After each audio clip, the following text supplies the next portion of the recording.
बल्लुदाच्या लाईटचं मटेरियल उतरताना असा एक घोळ केला ते कोणाला समजून पण नाही आला.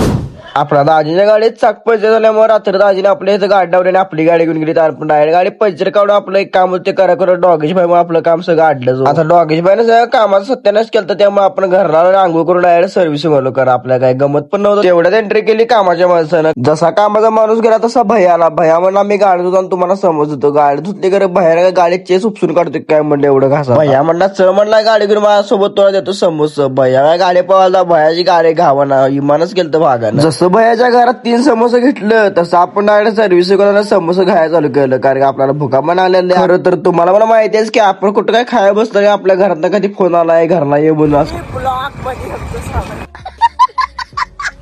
जसं घराकडे आलं तसं बघतोय तर घोड्याची केस कापायची नाही. घोड्याची केस कापू सर का आपल्याला लगेच बोलण्याचा फजाला हॉलवर आपलं मटेरियल आहे लाईटचं बोलून. आता लाईटचं मटेरियल आले म्हटलं आम्ही खुशीच की हो. आता म्हणलं आमचा आवरा 1000 प्लस होते म्हणलं. जाऊ बघतोय आलता सेटअपच किंवा तेवढ्याला बोलला म्हणला मूड ऑफ करू नका गार घेण्याचा म्हटलं. गार जसं घेतलं तसं आपण गार पिला डायला आपण घरला आलो. कारण जसं घरला आलो तसं घरात गॅस टॅक गाड्यात दिली आणि जाम मध्ये तेवढं घोडावर जाऊन बघतोय तासभर थांबलो तर गॅस टॅक वाला काय आलाच नाही. ए वागा म्हटलं तू कुठं काय लाज आलास.